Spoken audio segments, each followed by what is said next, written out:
मागच्या लोकांना आवाज येतोय?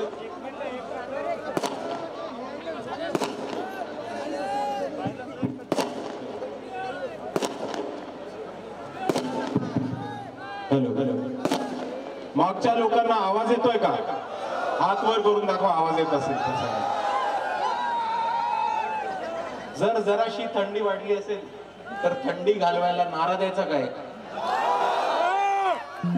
डॉक्टर बाबासाहेब आंबेडकरांचा, डॉक्टर बाबासाहेब आंबेडकरांचा, वंचित बहुजन आघाडीचा, वंचित बहुजन आघाडीचा, जय जय जय जय जय भीम,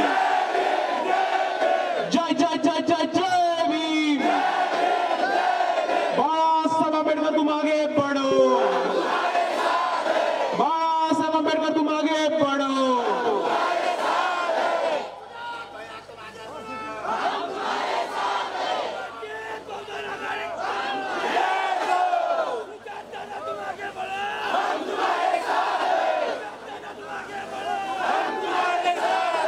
समतेचे विचार रुजवणाऱ्या सर्व महामानवांना त्रिवार अभिवादन करतो।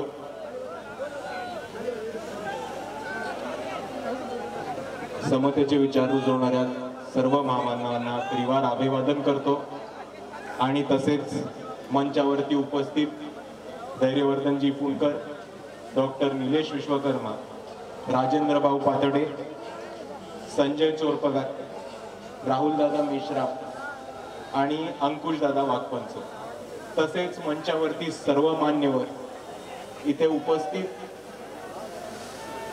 माझ्या माता भगिनी, इथे उपस्थित माझे वडीलधारी मंडळी आणि या चळवळीतल्या तमाम साथीदारांना माझा जय जिजाऊ, जय शिवराय, जय ज्योती, जय क्रांती, जय लहूजी, जय मल्हार, जय बजरंग, जय सेवालाल, अस्सलाम अलैकुम आणि क्रांतिकारी जय भीम। मित्रांनो, सुरू करायच्या आधी आपल्याला काही गोष्टी समजून घ्यायला लागणार आहेत आणि आपल्या जिल्ह्याबद्दल आपल्याला काही समजून घ्यायला लागणार। मागच्या वर्षी भारत सरकारने एक यादी काढली होती, 250 मागास जिल्हे, अख्ख्या देशामध्ये 250 मागास जिल्ह्यांची यादी काढली होती आणि अख्ख्या देशांच्या 250 मागास जिल्ह्यांमध्ये आपला अमरावती जिल्हा हा एक जिल्हा होता आणि ही आपल्या सर्वांसाठी खूप दुर्दैवाची बाब आहे, कारण आपल्याकडे बरीच लोक येऊन सत्ता करून गेली, आपल्याकडे बरीच लोकांनी येऊन सत्ता उपभोगली, आपल्यातल्या काही लोक होते, बाहेरच्या काही लोक होते, काँग्रेसचे होते, राष्ट्रवादीचे होते, शिवसेनेचे होते, स्वाभिमानीचे होते, प्रहारचे होते, सगळ्या पक्षांचे लोक येऊन गेले, पण यांच्या एकाही माणसाला आपला विकास करता आला नाही, हे आपण सर्वांनी समजून घेतलं पाहिजे। आजही जर आपण दर्यापूरच्या हॉस्पिटलची परिस्थिती बघितली तर आपल्याला कळेल की दर्यापूरचं हॉस्पिटल अतिशय वाईट कंडिशन मध्ये, कोणाचा ऍक्सिडेंट झाला, आजार झाला, मोठी कुठली दुखापत झाली तर अजूनही आपल्याला 50 किलोमीटर लांब अमरावतीला हॉस्पिटलमध्ये जायला लागतं। ही परिस्थिती आपण सर्वांना समजून घेतली आणि जर ह्याच्यावरती ऍक्शन घ्यायची असेल तर आपल्याला एकच गोष्ट करायची आहे, म्हणजे सगळ्या काम चोरांना हाकला आणि वंचित बहुजन आघाडीची सत्ता बसवा। आणि मी आपल्या सर्वांना सांगतो, नगरपालिकेमध्ये जर वंचित बहुजन आघाडी सत्तेमध्ये आली तर मुंबई, पुणे, नागपूर सारखं 5 स्टार हॉस्पिटल, 500 बेडचं सरकारी हॉस्पिटल वंचित बहुजन आघाडी दर्यापूरमध्ये नक्कीच चालू करेल। आणि मित्रांनो, हेच बोलत असताना इथे खूप मोठे तरुण आपल्या सर्वांसोबत उपस्थित आहेत। इकडच्या आलेल्या तरुणांना मला एक प्रश्न विचारायचा आहे की तुम्ही लोक शिक्षण घेता का? शिक्षणानंतर काय करणार? नोकरी करणार?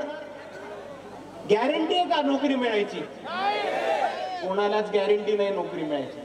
आपली पोरं शिक्षण घेतात, बाबासाहेबांनी आपल्याला शिक्षणाचं महत्व पटवून दिलं होतं आणि त्याच मार्गाने आपण सर्व शिक्षण घेतो, पण शिक्षण घेतल्यानंतरही आपल्या हाताला नोकरी नाही, आपल्या हाताला रोजगार नाही। इतके जास्त तरुण अमरावतीमधनं दर्यापूरमध्ये शिकून सवरून समोर येतात, पण आपल्या जिल्ह्यामध्ये, आपल्या तालुक्यामध्ये, आपल्या शहरामध्ये त्यांना नोकरी नसते.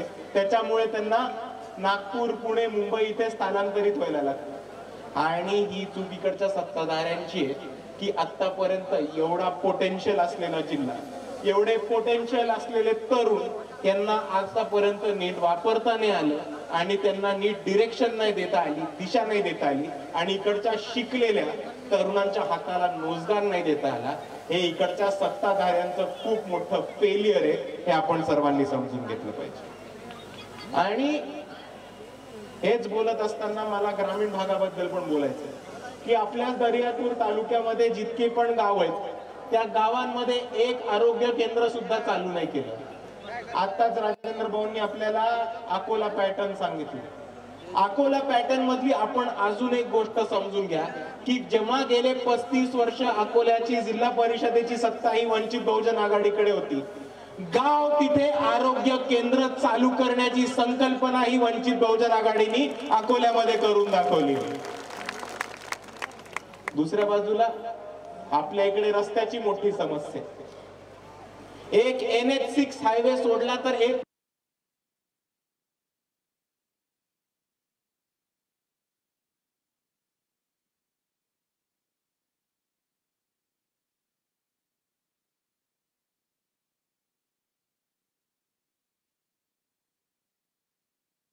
ही शकुंतला एक्सप्रेस चालत होती.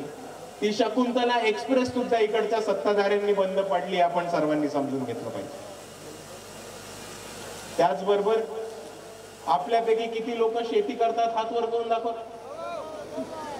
बरेचसे लोक शेती करतात. आपल्या सर्वांना माहिती असेल, माझ्याहून अधिक चांगलं माहिती असेल की आपला भाग हा खारपान पट्टा येतो. खारं पाणी मिळतं, शेती करायला, पीक उगवायला मुश्किल येते. आणि हे इकडच्या सत्ताधाऱ्यांना माहिती असूनही पाण्याची व्यवस्था, सिंचनाची योजना, इरिगेशनच्या स्कीम या आतापर्यंत आपल्या तालुक्यामध्ये पोहोचला नाहीयेत, हे आपण सर्वांनी समजून घेतलं पाहिजे. आणि आपण शेती करतो ती कशी करतो? कपासाची, बरोबर? आता मला सांगा, कपासाची शेती करता. अमरावती महाराष्ट्रामध्ये टॉपचा जिल्हा आहे कपासाच्या उत्पादनामध्ये, तरी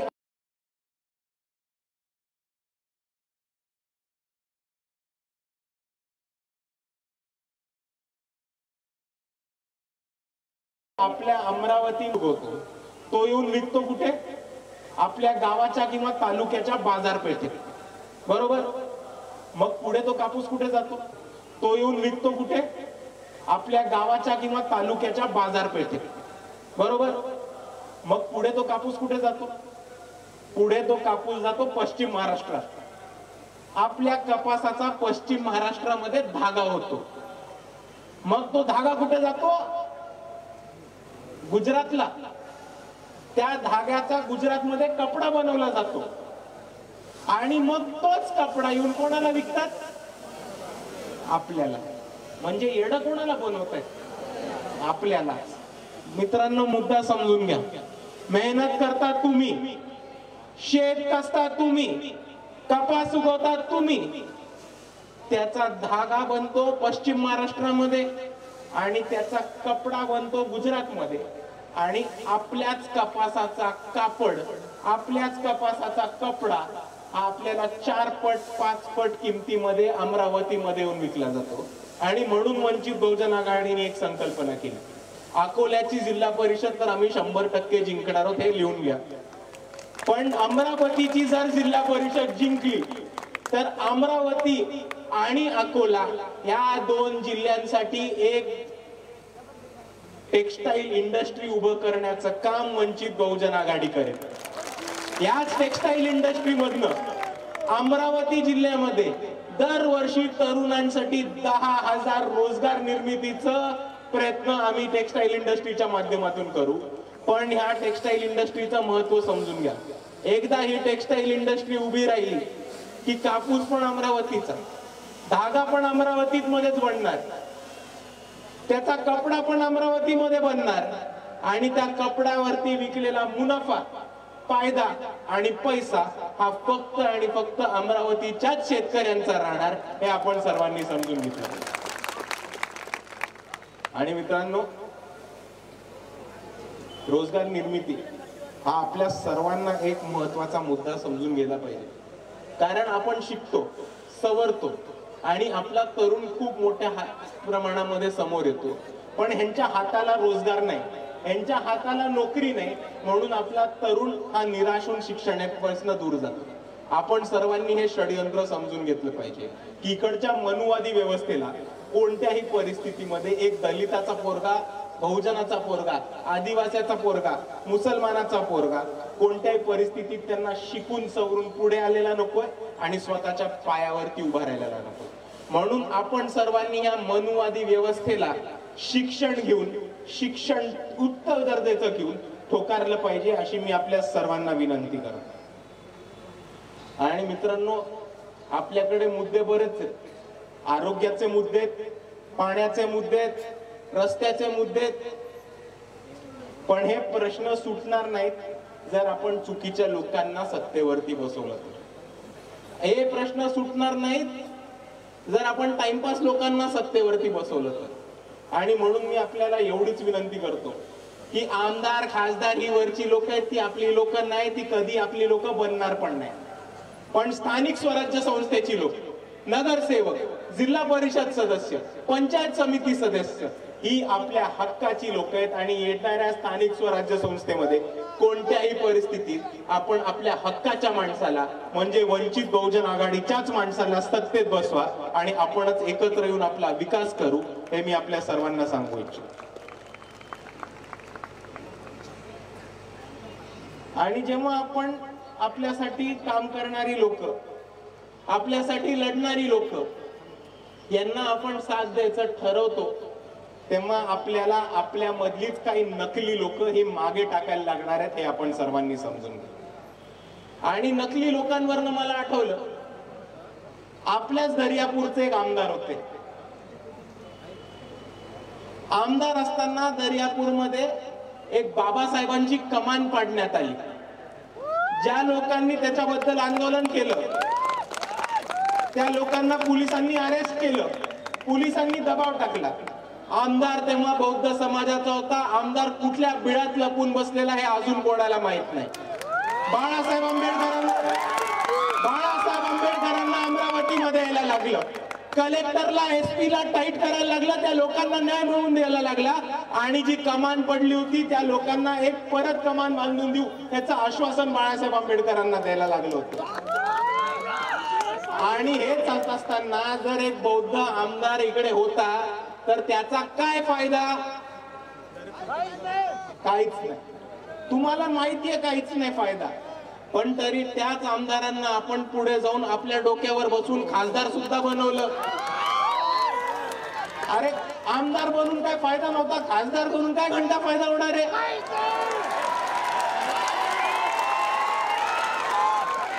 एवढे महत्वाचे मुद्दे, बौद्ध समाजावरती, दलित समाजावरती अन्याय अत्याचार होतोय, आपल्या खासदारांनी एकदा तरी त्यांचं तोंड उघडलं का सभागृहामध्ये? संन्यस्त खडगा नाटकामधनं बौद्धांचा अपमान होतो, गौतम बुद्धांचा अपमान होतो, आपले खासदार गप्प राहतात. मनुवादी मोठा अपप्रचार करतात की बाबासाहेबांनी संविधान नाही लिहिलं, BN रावांनी संविधान लिहिलं, हा बाबासाहेबांचा अपमान होतो, तेव्हा आपले खासदार गप्प राहतात.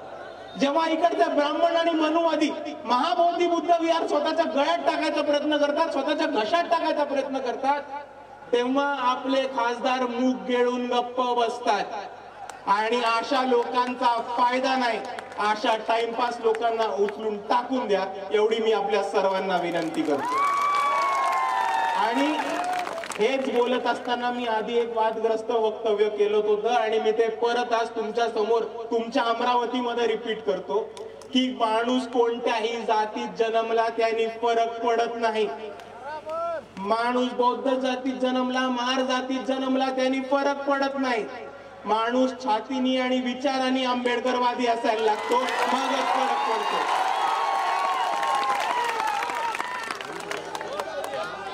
आणि हेच वक्तव्य मी भूषण गवई साहेबांबद्दल केलं होतं तेव्हा मला अमरावतीतल्या काही लोकांनी खूप विरोध केला होता, राजेंद्र गवईंच्या लोकांनी खूप विरोध केला होता, पण मी बोलत राहील। या फालतू पाकिटमारांचा आपल्याला काय फरक आहे, मी बोलत राहील। आणि भूषण गवईंच्या माझ्या वक्तव्यानंतर काय काय झालं हे पण आपण सर्वांनी समजून घेतलं पाहिजे। सर्वात पहिले भूषण गवईंनी SC STच्या आरक्षणामध्ये उपवर्गीकरण आणलं। हे भूषण गवईंचं वक्तव्य होतं की ज्या माणसाला आरक्षणाचा लाभ मिळालाय त्याच्या कुटुंबातल्या पुढच्या माणसाला आरक्षणाचा लाभ मिळू नये। हे भूषण गवईंचं वक्तव्य होतं की ज्यांची आर्थिक परिस्थिती सुधारली आहे त्यांना आरक्षण मिळू नये। मला भूषण गवईंना एकच गोष्ट सांगायची की तुम्हाला बाबासाहेब नसतील कळले तर काही फरक नाही, तुमच्याच अमरावती मधली लोक तुम्हाला बाबासाहेब समजून सांगतील आणि तुम्हाला प्रेमाने हे सुद्धा सांगतील की आरक्षण काय गरिबी हटाव प्रोग्राम नाहीये। आरक्षण इकडच्या जातीवादाविरुद्ध, मनुवादाविरुद्ध, अन्याय अत्याचाराच्या विरुद्ध आमचं कवच आहे आणि आमचं प्रतिनिधित्व आहे। आणि तुम्ही काही करा, जोपर्यंत इकडच्या मनुवाद्यांच्या आणि इकडच्या जातीवाद्यांच्या डोक्यामधनं जात नाही तोपर्यंत आम्ही काय आरक्षण सोडत नसतो। आणि एवढंच नाही तर अजून 2 पावलं गवई परिवार पुढे गेला। भूषण गवईंची माता या RSSच्या पदयात्रेला जाणार होत्या, खूप विरोध झाला म्हणून त्यांनी सकाळी म्हटलं की तब्येत बरी नाही म्हणून जाणार होत्या, पण दुसऱ्या बाजूला राजेंद्र गवई येऊन म्हणतात की RSSच्या पदयात्रेला गेलं तर काय फायदा, काय चुकीचं। आता तुम्ही समजून घ्या, जी लोक RSSच्या पदयात्रेला जातात ती लोक आंबेडकरवादी मानणार का? जी लोक आरक्षण संपवतात ती लोक आंबेडकरवादी मानणार का? आणि जी लोक आरक्षणावरती आर्थिक निकष लावतात त्यांना सुद्धा आंबेडकरवादी मानणार का? पण भूषण गवईंना जरा सोडून देऊ, मी बोलल्यानंतर त्यांच्याबरोबर लय वाईट गोष्टी घडल्यात, थोडं त्यांना शांत द्या। तुम्हीच मुद्दा समजून घ्या। भूषण गवईंनी एक स्टेटमेंट केलं आणि त्यांच्या समोर काम करणारा, त्यांच्या हाताखाली काम करणारा कोणतरी एक छोटा चुटपुटिया वकील त्यांनी त्याला चप्पल मारून मारली। आता तुम्ही समजून घ्या की भारत देशाच्या सरन्यायाधीशाला जर कोणी चप्पल फेकून मारलं तर तो ह्या देशाचा अपमान आहे का व्यक्तीचा नाही, तो भारताच्या न्याय व्यवस्थेचा अपमान आहे आणि तो भारताच्या संविधानाचा अपमान आहे, हे आपण सर्वांनी समजून घेतलं पाहिजे। आणि दुसऱ्या बाजूला काल आपण बघितलं असेल तर न्यूयॉर्क मध्ये एक टाइम स्क्वेअर म्हणून जागा आहे, त्या न्यूयॉर्कच्या टाइम स्क्वेअर मध्ये सवर्ण, उच्चवर्णीय, उच्चवर्गीय भारताच्या नागरिकांनी भूषण गवईंच्या विरुद्ध एक मोर्चा काढला। त्या मोर्चामध्ये त्यांच्या फोटोला चप्पल मारण्यात आली, त्या मोर्चामध्ये त्यांचा पुतळा जाळण्यात आला आणि अजूनही भूषण गवईंची लोक ह्याच्याबद्दल गप्प आहेत। ज्या व्यवस्थेने, ज्या पक्षाने त्यांना सरन्यायाधीश बनवलं ती लोक गप्प आहेत, पण भूषण गवईंची लोक गप्प असली तरी आपल्याला फरक पडत नाही। जिकडे जिकडे अन्याय अत्याचार होतो आणि जिकडे जिकडे चुकीचं घडतं तिकडे तिकडे एक आंबेडकरवादी आवाज उचलणार। आणि म्हणून भूषण गवईंची कितीही मतभेद असले तरी त्यांच्याशी चुकीची घटना झालीये त्याच्या विरुद्ध आम्ही बोलणार आणि रडत राहणार। आणि म्हणून या घटनेनंतर मी डायरेक्ट अमित शहांना चॅलेंज करतोय की काल भूषण गवईंची भारताच्या CGIंची FEG जाळण्यात आली, भारताच्या CGIना चप्पल मारण्यात आलं, त्यांच्या फोटोला चप्पल मारण्यात आलं। हा एका दलित माणसाचा अपमान नाही, हा एका व्यक्तीचा अपमान नाहीये, हा भारत देशाचा अपमान आहे, हा भारताच्या संविधानाचा अपमान आहे आणि हा भारताच्या न्याय व्यवस्थेचा अपमान आहे। म्हणून मी अमित शहांना चॅलेंज करतो की जर तुम्हाला या देशाची सुरक्षा महत्वाची असेल आणि जर तुमच्यामध्ये दम असेल तर त्या NRIंचा सगळ्यात पहिले पासपोर्ट रद्द करा। तिथे जे जे भारताचे नागरिक आहेत अमेरिकेमध्ये त्यांचा पासपोर्ट रद्द करा आणि जे जे NRI आहेत त्यांना परत येण्यासाठी त्यांचा व्हिसा रद्द करा। जर तुम्हाला भारताची सुरक्षा आणि भारताची सॉव्हर्निटी ही महत्वाची असेल तर आपले होम मिनिस्टर ह्याच्यावर नक्कीच ऍक्शन घेतील अशी मी त्यांच्याकडनं अपेक्षा ठेवतो. आणि हेच बोलत असताना मित्रांनो, लढणारी लोक, झडणारी लोक, इकडच्या व्यवस्थेला अंगावरती घेणारी लोक ही तुमच्या समोर वंचित बहुजन आघाडीच्या स्टेजवरती बसली. कुठलाही मुद्दा असो, कुठलंही आंदोलन असो, वंचित बहुजन आघाडी नेहमी लढत राहते आणि लढत राहणार. सत्ता येऊ न येऊ, निवडणुकीमध्ये यश येऊ न येऊ, उमेदवार जिंको न जिंको, आम्ही सर्वांनी ठरवलं की आम्ही बाबासाहेब आंबेडकरांची चळवळ पुढे घेऊन जाणार आणि अन्याय अत्याचाराच्या विरुद्ध, शोषणाच्या विरुद्ध, तमाम वंचितांसाठी वंचित बहुजन आघाडीचे कार्यकर्ते नेहमीच लढत राहतील हे मी आपल्या सर्वांना इथे उभं राहून ठामपणे सांगू इच्छितो. आणि मित्रांनो, तुम्हाला उदाहरणं द्यायची झाली महाराष्ट्रामध्ये तर बरीच आहे. जेव्हा या महाराष्ट्रामध्ये मुसलमान पोरांना टिपू सुलतानचे फोटो ठेवण्यासाठी अरेस्ट करणार होते तेव्हा ही वंचित बहुजन आघाडी होती. जेव्हा टिपू सुलतानचा फोटो आपल्या स्टेजवरती लावला आणि म्हटलं की पोलिसांना की दम आहे तर आम्हाला अरेस्ट करून दाखवा. या महाराष्ट्रामध्ये पोलिसांना अंगावरती घेणारी, पोलिसांना नडणारी आणि पोलिसांचा माज उतरवणारे कोणतं पक्ष असेल तर ती वंचित बहुजन आघाडी. आणि मी तुम्हाला उदाहरण देऊन सांगतो, हवेत नाही बोलत, उदाहरण देऊन सांगतो.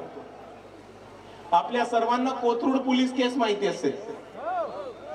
3 मुलींच्या घरी रात्री पोलीस जातात, त्यांना जातीवाचक शिव्या देतात, त्यांना दिवसभर उचलून ठेवतात, दिवसभर एका स्टेशन मधनं दुसऱ्या स्टेशन मध्ये, तिसऱ्या स्टेशन मध्ये व्हॅन मधनं फिरवतात.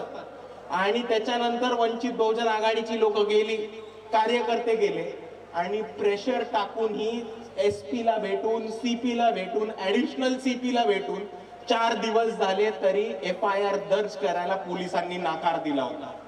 वंचित बहुजन आघाडीने या पोरींच्या वतीने केस केली. पुण्याचे जिल्हा अध्यक्ष, शहर अध्यक्ष ऍडव्होकेट अरविंद तायडे या पोरींच्या वतीने पोलिसांच्या विरुद्ध काळा कोर्ट घालून कोर्टात उभे राहिले. आणि परवाच एक महत्वाचा निर्णय आला की ह्या पोलिसांवरती कारवाई झाली पाहिजे, त्या पोलिसांवरती अट्रॉसिटी दाखल झाली पाहिजे. आणि हा वंचित बहुजन आघाडीने पोलिसांना दिलेला दणका होता. आपल्या सर्वांना सोमनाथ सूर्यवंशी प्रकरण माहिती असते. आपल्या महाराष्ट्राचे मुख्यमंत्री खोटं बोलतात की सोमनाथ सूर्यवंशी कार्डियाक अरेस्टने गेले. ह्या बाळासाहेब आंबेडकरांचा हट्ट होता, त्यांचा आदेश होता की सोमनाथ सूर्यवंशीचं पोस्टमॉर्टम एक कॅमेरामध्ये झालं पाहिजे, ऑन कॅमेरा झालं पाहिजे. परभणी पोलिसनी म्हटलं की आमच्याकडे फॉरेन्सिक लॅब नाहीये, आमच्याकडे हॉस्पिटल नाहीये जिकडे कॅमेरावरती पोस्टमॉर्टम करू शकतो. आम्ही म्हटलं फरक नाही पडत, पोस्टमॉर्टम हा कॅमेरावरती होणार, औरंगाबाद मध्ये करायला लागला तर औरंगाबाद मध्ये करा. पोलिसांनी सोमनाथ सूर्यवंशीची बॉडी एका अँब्युलन्स मध्ये टाकून फिरवायचा प्रयत्न केला. वंचित बहुजन आघाडीच्या कार्यकर्त्यांनी त्यांचा ताफा त्या अँब्युलन्स आणि पोलीसवाल्यांच्या समोर नेला. पोलिसांच्या गाडीला रस्ता रोको केला, पोलिसांची गाडी रोखली, ती गाडी तशीच्या तशी वळवली, अँब्युलन्स औरंगाबादला नेली आणि औरंगाबाद मध्ये सोमनाथ सूर्यवंशींचा पोस्टमॉर्टम हा ऑन कॅमेरा केला. आणि त्या पोस्टमॉर्टम मध्ये हे सिद्ध झालं की सोमनाथ सूर्यवंशींना कोणताही कार्डियक अरेस्ट आला नव्हता. सोमनाथ सूर्यवंशीची मृत्यू ही पोलिसांच्या मारहाणीमध्ये झाली होती. आणि ह्या पोलिसांना खोटं पाडणार, या देवेंद्र फडणवीसांना महाराष्ट्रासमोर खोटे पाडणारे कोण होते तर ते बाळासाहेब आंबेडकर आणि वंचित बहुजन आघाडी होते. तुम्हाला सोप्यात सांगतो, सोप्यात मुद्दा सांगतो. वंचितची लोक वेगळी आहेत जरा.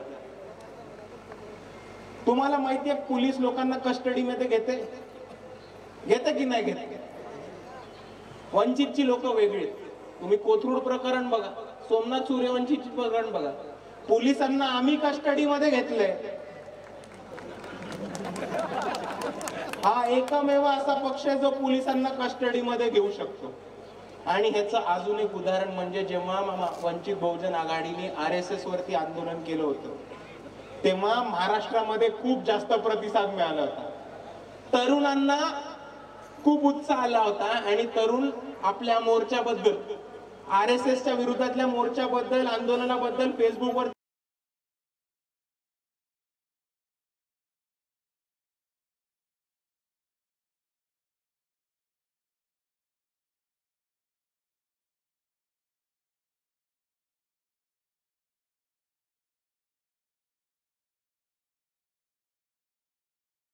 स्टेटस टाकत होते, पोस्ट लिहित होते आणि त्याच्यामध्ये वंचितच्या कार्यकर्त्यांना सरळ आदेश होता की पोलिसांचा चुकीचा दडपशाहीचा फोन आला तर डायरेक्ट रेकॉर्ड करा. असा कोणताही पक्ष नाहीये जो कार्यकर्त्यांना म्हणतो पोलिसांचे फोन रेकॉर्ड करा. हे फक्त वंचित मध्ये होतं, अजून कुठे नाही होत. जर तुम्हाला 6 वाजता नंतर पोलिसांचा फोन आला आणि म्हटलं पोलीस स्टेशन मध्ये या, तर आम्ही डायरेक्ट म्हटलं जायला नकार द्या, वंचितच्या कार्यकर्त्यांना भेटा, ते पोलिसांना बघून घेतील. हा लढणाऱ्यांचा पक्ष आहे. सोमनाथ सूर्यवंशी असो,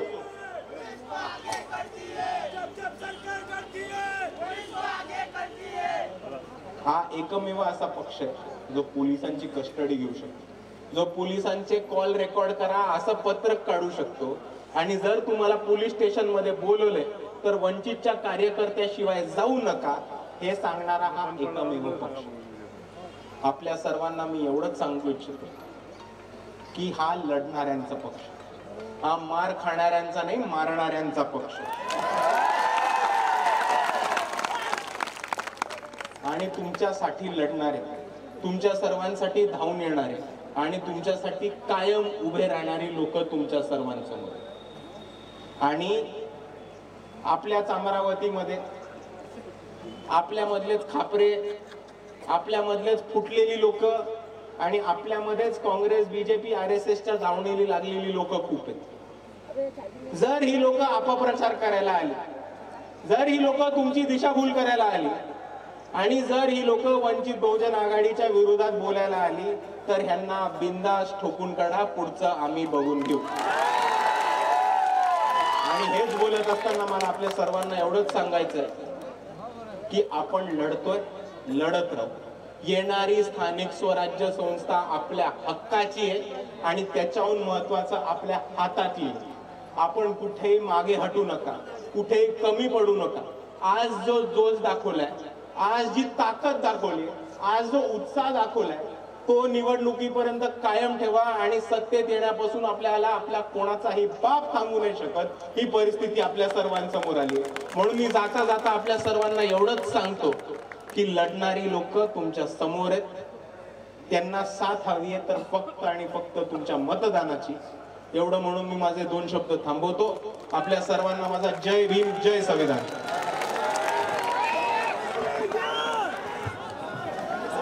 राष्ट्रगीत होणार आहे, जागेच उभे राहा, कोणी हलू नका. राष्ट्रगीत होणार आहे, सुरू करा. राष्ट्रगीत सुरू करा. अरे सावधान.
भारतीय संविधानाचा ऐकलं गेलं पाहिजे. भारतीय संविधान